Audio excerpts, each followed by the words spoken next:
And it's the first one for the week. Good morning, good evening, wherever in the world you're watching from. It's Business Morning, live on Channels Television. I'm Ladi Williams. It's great to have you join us. First off, let's take a look at what's happening in the markets. We see oil prices rose in thin trading today in early Asian trading as the U.S. dollar strength eased, while investors awaited data from China to gauge demand at the world's top crude oil importer.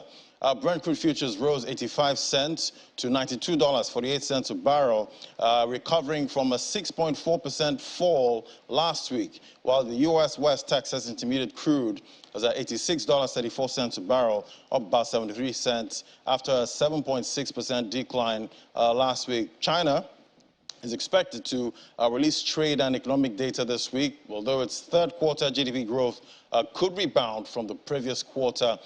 Xi's stringent COVID-19 policy has the world's #2 economy facing what will most likely be its worst performing year in almost half a century. And the Lagos Chamber of Commerce and Industries urged the federal government to take critical steps to improve Nigeria's economy. The LCCI's president, Michael Olawale Cole, who gave the advisory at the press conference on the state of the economy held in Lagos, also tasked the federal government and the central bank on measures to boost economic activities in the country. To take a listen. Fuel subsidies should be removed. We say this over the years. I will keep saying this until it is done. And all tests must be curtailed, if not totally eliminated, to provide fiscal space for subsidized production of goods and services, and infrastructure to provide funds for infrastructure, also in the area of health, and also for finance and education. Number two, while the Central Bank of Nigeria embarks on monetary tightening to tame inflation, it's a welcome development. It should ensure that targeted concessionary credit to the private sector is sustained for MSMEs. Also, please, the CBN needs to gradually transit to a unified enhanced exchange rate system and allow for a market-reflective exchange rate for things to go up very well. All right, now to our first conversation. As gas concerns continue to mount in Europe, Nigeria is in the forefront to provide alternative gas supply to Europe. The Nigerian National Petroleum Company Limited signed 4 additional MOUs on the execution of the 5,000-kilometer Nigeria-Morocco gas pipeline. Well, joining us to discuss this and other matters now is Mr. Felix Okimdaya, MD Asiko Energy and President, NLPGA. Great to have you on the program. Good to be on your program, Ladi. Thank you very much. Yeah, so we've signed more MOUs, at this time, and this is coming at a time where we're discovering, more illegal, pipelines, and we still have that war against vandalism and crude oil theft in the country. Do you think we're ready for this kind of venture into Europe? I think Nigeria has always been well placed to supply Europe. The method of supply is really the challenge. The pipelines, for me, are a longer-term project, okay? And there are many reports in terms of whether it's supposed to be 25 years, 15 years, and so on before the projects are actually completed. Now, if that is the case, we may actually miss the window of opportunity. The shorter-term wins for delivery of gas to Europe are the existing infrastructure, things like the Nigeria LNG and Mobilo. So various forms of gas can be delivered in liquefied form to Europe. So it's about supporting those companies to be able to do more.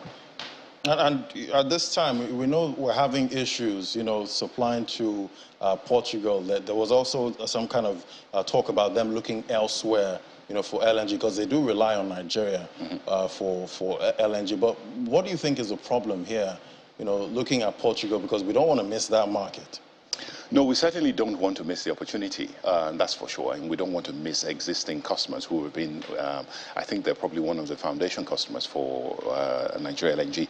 But the supply issues are not unrelated to the point that you made earlier, which is in terms of the illegal bunkering, the pipeline sabotage and so on. If you can't produce oil, you generally can't produce gas. So our gas production volumes have gone down.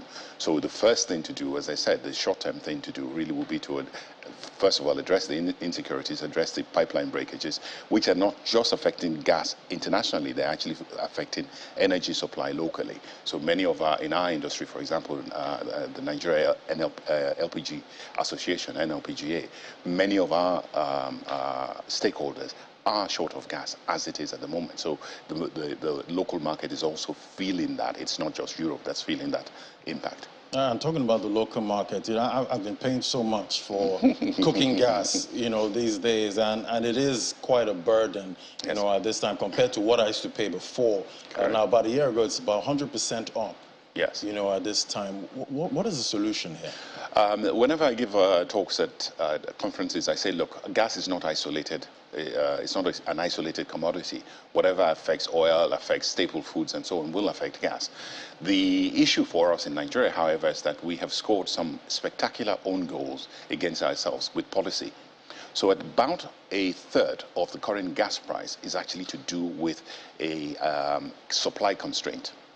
We are the fastest growing market. We have done a lot in the industry. The association, NLNG, our suppliers have done a lot in the industry to make the market one of the fastest growing in the world, if not the fastest growing in percentage terms. But at the same time, the government has introduced a number of policies, and not just one, several conflicting policies that have targeted imports. Okay, so where you don't have, you've got a decline in local production because of all the issues we've just discussed, and you've got an attack on imports through levies, 40% levies here, taxation on this, taxation on that. The supply of from coastal deliveries from Europe and other countries has actually also plummeted. So overall, local supply has gone down and foreign supply has gone down. Those two are combining to make the price of gas shoot up. If we can address the supply issues, we can actually remove that element of the demand-supply gap. And looking from where we are right now, do you see these prices coming down anytime soon? Do you think we're able to solve these problems soon? Excuse me. Yes, I do believe it's the same way that the policy was formulated is the same way that the policy can be addressed or modified. Okay, so it just needs the agencies to be talking with each other. The various MDAs, the various agencies and departments at the moment are working not in concert but in conflict. So that is creating it's creating challenges for our stakeholders in terms of being able to bring gas in. With coordination, we can very easily resolve the supply challenges, which will then bring down or at least shave the peak of the gas prices that you refer to. No, but what is your association, you know, doing at this time? You know, talking about engagement with, you know, the government and private sector. We've been doing quite a lot. We've been doing a lot with the regulatory agencies. We've been doing a lot with the fiscal agencies in terms of, and we've been doing a lot with the government in terms of trying to draw their attention to where these gaps or policy anomalies are causing us problems. So the challenge with advocacy sometimes is that it takes a long time before you see the benefits of it. But essentially exposure like this also makes the government listen a little bit more or puts more impetus on them to drive those changes we've been advocating.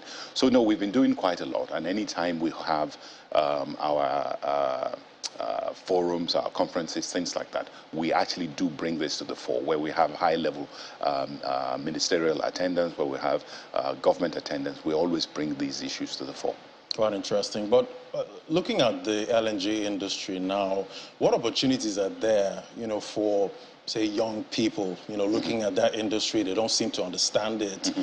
You know, what opportunities are there, you know, for young professionals? Okay, gas in general. I say the gas has two sides of a coin. There's natural gas, which is where LNG sits on, and there's LPG, the petroleum gas, which is where we sit in, the NLPGA. Both aspects of whether it's natural gas or LPG, offer opportunity to young people. Nigeria is a very competitive environment. You need something to distinguish you or to create a barrier to entry for you in terms of being able to prosper and grow.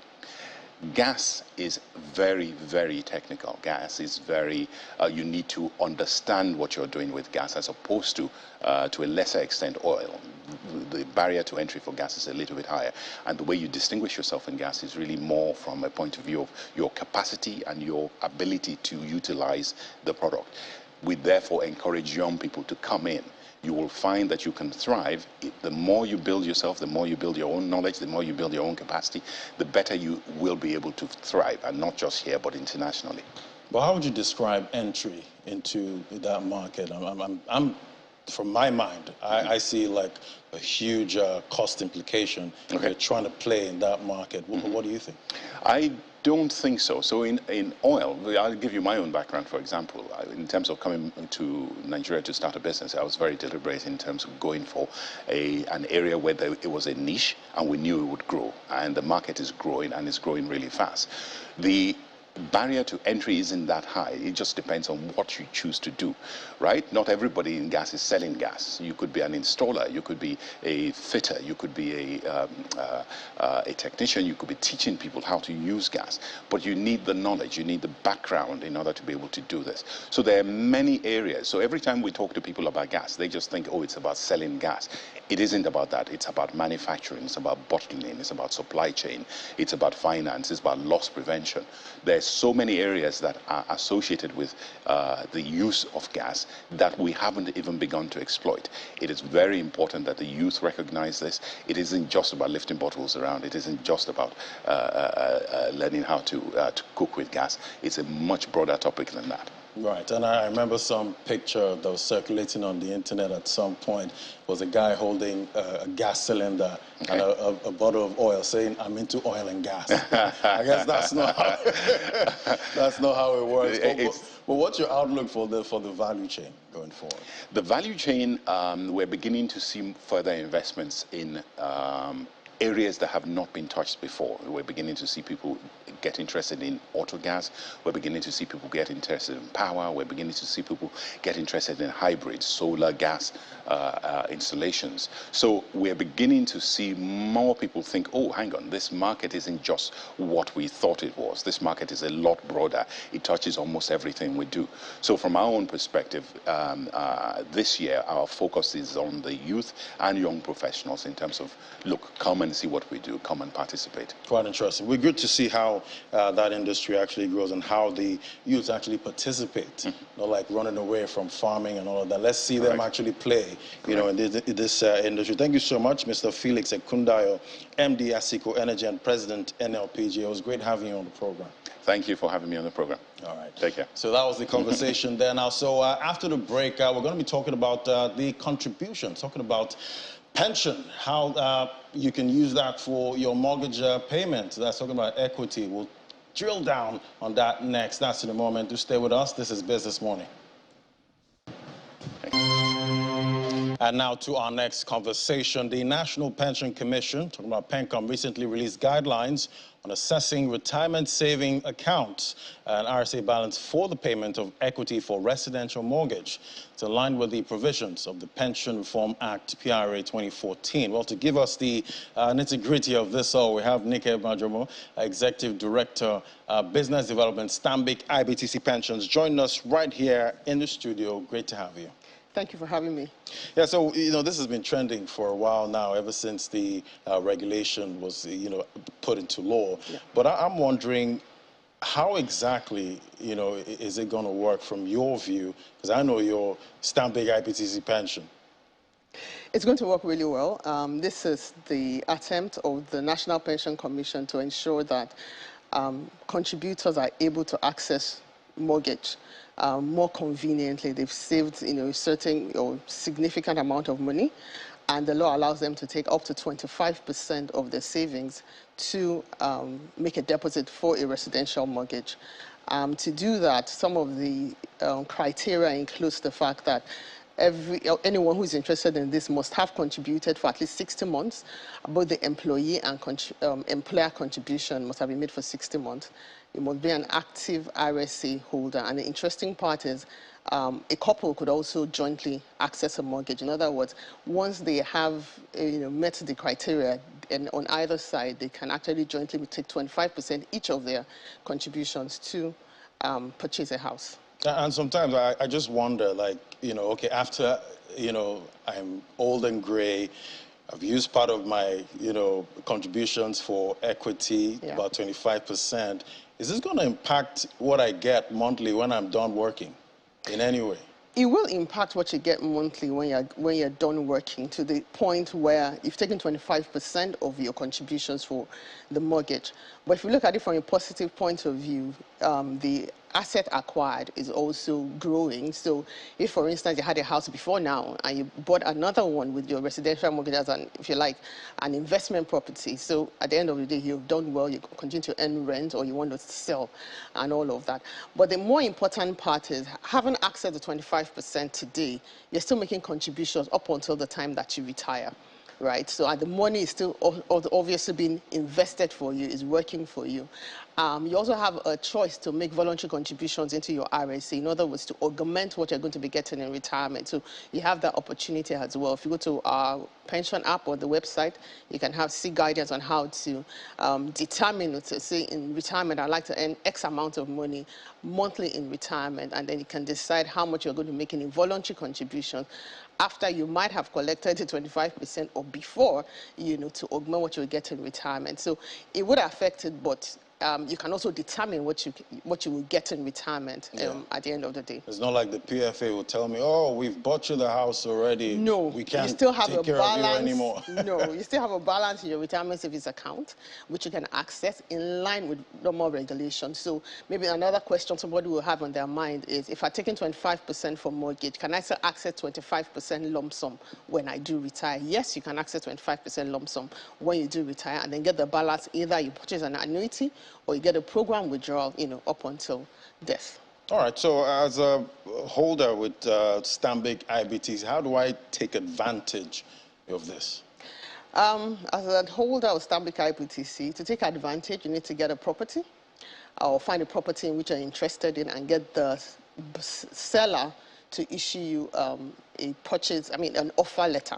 With your offer letter, you would see a mortgage lender, which could be a bank, and sometimes there are other mortgage houses that you could access. The National Pension Commission will publish a list of mortgage lenders, approved mortgage lenders, usually licensed by the CBN. I think that would just be the usually licensed by the CBN one. And the second part is they must have participated in the contributory pension scheme to date. In other words, they must have a pension certificate that says they have been contributing. In other words, their employers are also compliant. And when you approach the mortgage lender with your offer letter, they go do the checks, and at the end of the day, they request you to send in your statement. You go to your PFA, that's where Stanbic comes in, and request for your statement, your pension statement, which will indicate you've made contributions and your employer has made contributions for up to 60 months. With that endorsed statement, you go back to the mortgage lender, and then the mortgage lender does, you fill an application form with the mortgage lender, and then they come back to give us all the necessary requirements, which we package and send to PENCOM for approval. Once you get the approval, the rest is history. You need to make sure whatever property you're buying is actually legit. No, it has to be legit. So the mortgage lender does all of that work. They go do the verification, check with the state government that it has the right, documents. They go see the real property. So it's not, you cannot collect this money to say, oh, I have a piece of land, I want to develop it. Or I'm already developing a property, and so I need this money to finish it. It has to be for a physical house, and that intermediary, being the mortgage lender, must be involved to ensure that, the money is being used for the purpose for which it is intended. Quite interesting. But under what other circumstances can I also have access, to the money in my pensions account? Well, there are different exit routes. One is at retirement, which is the reason the money is there in the first place. Right. The other would be when somebody loses their employment, whether you resigned or there was a rationalization in the organization and you needed to leave the organization, then you can access 25% of whatever is sitting in your retirement savings account after 4 months. If you're able to demonstrate that after 4 months you haven't gotten in another employment, then you can access up to 25% of that. Under health grounds being that the person has been declared, if you like, immobile, unable to work, then certain documentations will be required from the health authorities and all of that, then you can access monies, under health grounds. And finally, you could also access monies if you had voluntary contribution and you wanted to access a part of your voluntary contribution. There's a part of the voluntary contribution called the contingent part. You can access that contingent part before retirement. All right, but is it going to be fast? Yes, if this all happens, hope I'm not going to be running from from pillar to post trying to get my money. Am I going to get it in record time? You will get it in record time. Stanbic IBTC has been paying contributors since about 17 years ago when this started, and we have paid up to 1.2 trillion in retirement benefits since in the last 17 years. We have over 60,000 retirees on our database, and they get their monies as and when due on a monthly basis. Quite interesting. We have lots of testimonies. All right, so what if, getting customer service, can be quite, daunting. What other channels, can we reach you on? My favorite channel will be the Stanbic IBTC mobile app. And so if you download the Stanbic IBTC mobile app on your phone, so it's mobile, you could access a varied number of things. So typically, clients would like to have their statements as and when due. If you go on the Stanbic IBTC mobile app, you can actually request for a statement and get it in 2 minutes or less in your email, your registered email with the Stanbic IBTC. Of course, on your first page, you see your balance, your mandatory contributions, your voluntary contributions, and your total on the first page. You can, if you wanted to go to the embassy, for instance, you could actually request for a letter to the embassy on the mobile app, and you get that within 2 minutes into your registered email address. If you are one of the people who would rather talk to a human being and want to go to a branch, on the Stanbic IBTC mobile app, you see all of a list of branches by zone, whether you're in the south, southeast. You can just click on which location you're at, and you see all the offices that we have. We have about 30 offices and counting across Nigeria. On the mobile app, you can see all of the newsletters that we've had, so you can educate yourself about, varied things about pension. We have different FAQs on the mobile app just to educate yourself. So that would be my go-to, because virtually, if you wanted to apply for your benefits, whether it's 25% or you could actually go to the mobile app and start the process, from the mobile app. All right. So that would be my go-to. Of course, we have the email, we have the multilingual call center. So if you're not comfortable with English, we speak 4 other languages: Pidgin, Yoruba, Hausa, and Igbo. And it's a 24-hour/7 call center. So whether it's 2 a.m. in the morning or 3 a.m., a human being on the other line to speak with you. And we have the pension self-service. portal, yes, and all of that. So my go-to will be the mobile app. Okay, I'm going to try and reach out after the program, see if I can get some of my benefits. Well, you're working. Thank you so much, Nike Badromo, Executive Director, Business Development, Stanbic IBTC Pensions. It's great having you on the program. Thank you very much. Thank you.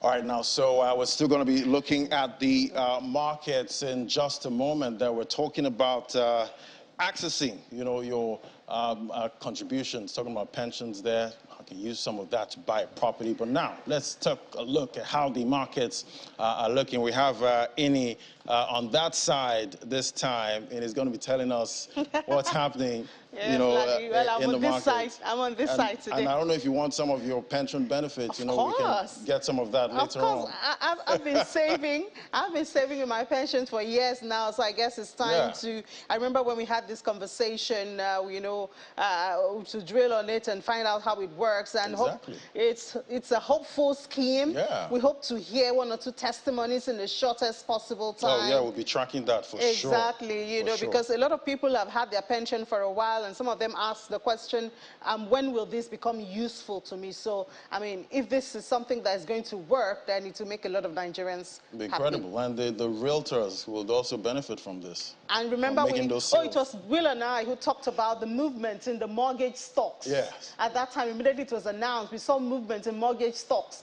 I mean, it brings a lot of activity in different areas. Exactly. The realtor, the mortgage, the stock exchange, we saw some movement there. Everyone gets a bite. All right, so now let's see how the market performed last week. The all-share index was up, thankfully, last week, 0.46%, almost 0.5%. The equity cap at 25, getting really close to 26. At the time we used to celebrate 27. And we see that the movers of the market for last week were GT, Core, Mutual Benefits, and FBN Holding. And that's why I think the financial sector is like the most liquid in the equities market in Nigeria. And one place you can easily just put some money and then expect something to happen. If we see the others now, see the volume. Yes, the volume was, however, in the red. So was the deal at 14,350. Now, of this, about more than 40% were actually contributed by those three that I mentioned, GTCO, FBN Holding, and Mutual Benefits yesterday. But I mean, last week. But we see that deals was, however, in the red. Value went up at 11.92 billion. Now, let's look at the sectors and see how that performed. There you go, the favorite there, almost 2% up for the week. And consumers was also up, but we also had some very active in consumers goods, even though it ended in the red. Bois Cement, that's industrial. And then we also had Access Code, some Tier 1, Zenith Bank also contributed to this. So we see industrial goods also did perform really well last week, caught a lot of investors' attention. It was up more than 3%. Insurance, so unfortunately, insurance hardly has that strength to move the market one way or the other. Oil and gas was down last week at more than 2%. If we'll see what the other slide is talking about there now. There you go. So that's what we have, oil and gas, insurance, industrial goods, and then we have the market, well, looking a bit bright, but not as an assurance that this week is going to be any brighter. Ladi, I have a very short time today, unfortunately. Yeah, we're interested to see how the market performs this week. We have that inflation data that's coming. Ladi, you know, when you talk about inflation data, we see when the world is waiting for inflation data from the United States, we see everything react to it. But when we see the one for Nigeria, we don't see so much reaction. So let's just keep it on the low and wait and see what comes up. But the downtrend is still on. It's still on, biting your pocket, biting my pocket, and it's the reality of our time. Yeah, quite interesting. Thank you so much, Ini. Thank you for having me. All right, now after the break, now we'll be looking at Etax optimization. That's our next conversation. Do stay with us. This is Business Morning.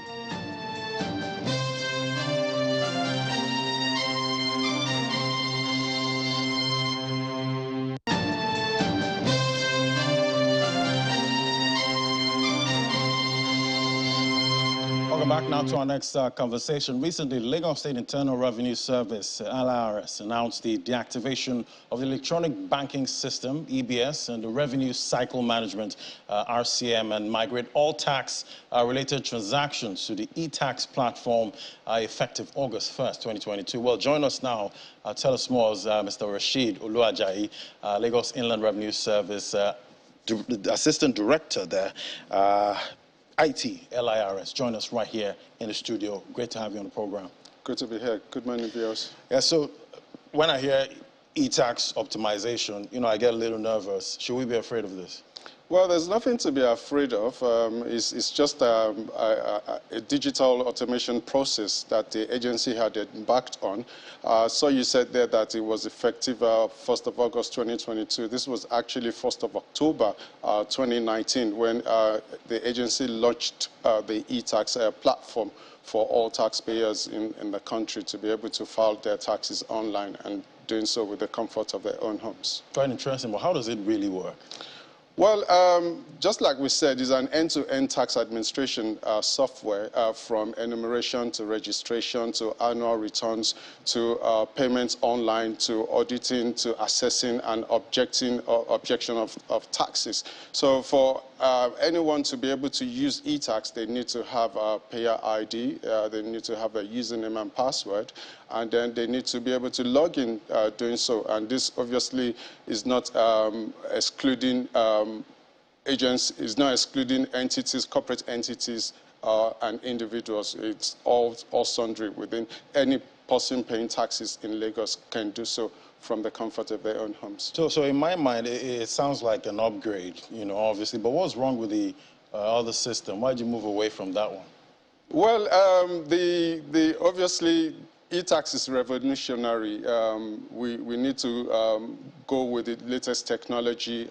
As we said, the old system was not digitized, it was not automated. So for us to be in sync with the Lagos State government's initiative on ease of doing business, the agency had to embark on Etax platform such that it will be in sync, and obviously to ensure that taxpayers can do their tax filing from the comfort of their own homes. So I'm guessing the benefits to you would be you would get, most of the tax. But what about the benefits to the taxpayers? Well, the benefit for Etax is actually in two categories. You have, taxpayers, like I said, they can do so from the comfort of their own home. The accountability, the transparency is for taxpayers, because any amount of money now that is deducted from a payee's income, for instance, once remitted, those taxpayers will get notification from the agency to say their taxes deducted from their last month's pay had been remitted to the agency, and they can check that vis-a-vis what was deducted from their remunerations. So the benefit for taxpayers is also that, which is one of the principles of taxation, principles of convenience, that anybody at the comfort of their own home can actually log into. They can make payments online, they can object online. Before now, taxpayers would have to come to our office or to go to the nearest tax station to make objections, but now they can do so from the comfort of their own home, just filing their objection. And even annual returns can be done online now, which obviously eases congestions on the road, because, going by the total number of people within our tax net, if they were to file their returns, then obviously the congestions on the road will be increased. And in doing so, it has also reduced the cost of collection to taxpayers, because if everything is digitized and you need to object, then you need to make photocopies here and there and then come to the office. But right now, because most of the things are digitized, you can actually just log into your profile online, make your objections from there. So the cost of benefit to taxpayers is humongous. But obviously the agency too and Lagos State government has some benefits in doing so, because it has reduced the level of avoidance and evasion. It has also helped us in voluntary compliance of individuals. Voluntary compliance. That sounds good. Exactly. And yes, it has brought many people into the tax net as well. So the benefits are quite huge for both parties. So it's a win-win situation, if you say. Quite interesting. But how can taxpayers generate a bill reference on the Etax platform? Yes, they'll have to do so, log into the platform, etax.lrs.net. As I said earlier, anyone doing so would require a username and password. But once they've actually logged into the platform, on the left pane of the portal, you click on Generate. On the drop-down, you click on Bill Generation. And once you click on that Bill Generation, then you can just select the agency that you want to pay for. Now, in selecting the agency, taxpayers need to take cognizance of the tax stations that they're remitting to, and in doing so, make sure that they select that particular tax station. They select the revenue type that they want to pay for. If there is a schedule that they need to upload, they need to upload that schedule. The templates for doing so is there, and then once they've uploaded the schedule, the payment details will be brought to them in their presence, and then they can verify and then click on Generate Bill, and the bill will be generated for them. Quite interesting. But how would you describe, compliance ever since you migrated? Well, compliance has been very good. As I said, it has reduced, the level of tax evasion and avoidance. We're nowhere near the mark that we're projecting, but I mean the compliance. Well, I know there is a projection. the compliance has been good. I mean, so far we have about 3 million taxpayers in TaxNet, which is very infinitesimal to the number of residents in Lagos State. Well, we have a huge population. Yeah, it is projected that at least there are about 20 million people in Lagos, and if you take 20% of that, we should have about 4 million people in our TaxNet. And if we have less than, then it means that we have less than 20% of the tax-paying adults within our system. So we're still trying to make sure that all sundries are captured within the TaxNet and is equitable to all concerned in Lagos. Quite interesting, and we also get the benefits of those taxes we're paying. But who is eligible to register on the Etax platform? Well, according to the, this is a statutory requirement. So anyone that is performing business either as an entity or an individual is eligible to pay taxes in Lagos. So as individuals, as corporate entities, they are eligible. Once that they're transacting or, earning income within the country or within the states, then they are liable to pay taxes. And as such, they have to register on the platform. I know there are quite a lot of taxes, right now. And I'd like to know, can you itemize the ones, collectible for Lagos State? Right. I'm glad you said that, because a lot of people misconstrue taxes as just Lagos State taxes. There are federal government taxes, there are local government taxes, and there are state taxes. But the state taxes that are being collected includes income taxes, which is for pay as you earn. For those within the self-employed business, there one is direct assessment. You have business premises for entities. You have development levy. You have withholding taxes for individuals on rents and loyalties. You have capital gains tax on individuals. You have stamp duties, which is on instruments for individuals. And then you have a consumption tax as well, which is chargeable on drinks and hotels and restaurants. So those are the taxes collected by Lagos State. Anything outside that is either for the federal government or is for the local governments. Okay, it's great we know, what we're paying, to Lagos at this time, so we don't assume that Lagos State is taking everything. Well, yes, we know. We'd like to take everything, but obviously, as I said, it's statutory. So whatever we do, it's within the ambience of the law. What we are allowed to collect is those that I've just mentioned. All right. Well, thank you so much. We had the tax man today, Mr. Rashid Oluwajaye, Assistant Director IT, LIRS. It was great having you on the program. It's great to be here. Thank you so much. And I do pay my taxes. It's good. All right, now, so we'll be looking at what's happening in other markets now. We've had the regular market. We're going to be looking at the crypto market soon to see how Bitcoin is performing there. We see the markets were quite mute, but over the weekend we saw quite a number of jumps in the weekend. We saw quite a number of cryptocurrencies, alternative coins there on the Binance Exchange there doing a lot of big moves, talking about price action. But we saw Bitcoin quite quiet there, struggling to stay for that 19K region. Now let's look at what's happening with the fear greed index that we see. It's at 20 points over 100.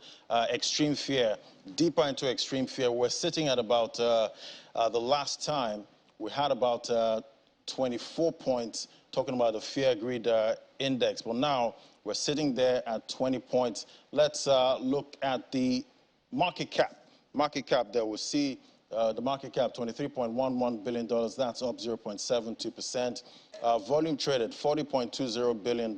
That's up 20.66%. Talking about the volume traded in the total crypto space, Bitcoin dominance sits at 40.01. See the price of Bitcoin at $19,240 there, up 0.58%. It's been struggling to hold this 19K level, but we're seeing a bit of upward movement there. Volume traded $19.29 billion. We move on to Ethereum. We see Ethereum also up this morning, 1.84%.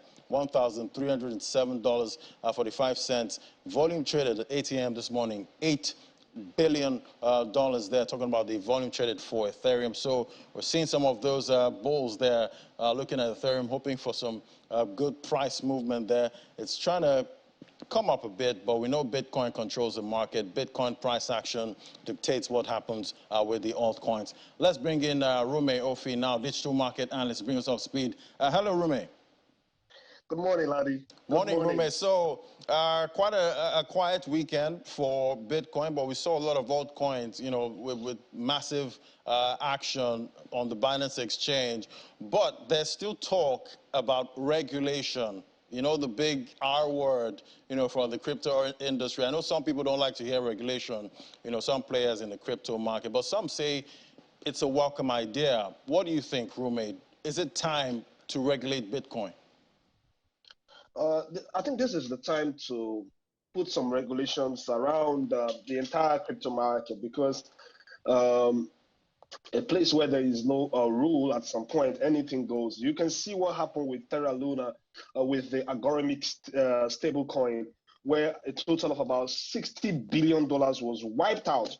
In fact, it rained havoc on the entire crypto space, which actually saw the market dump significantly. Away from that, that is also being solved.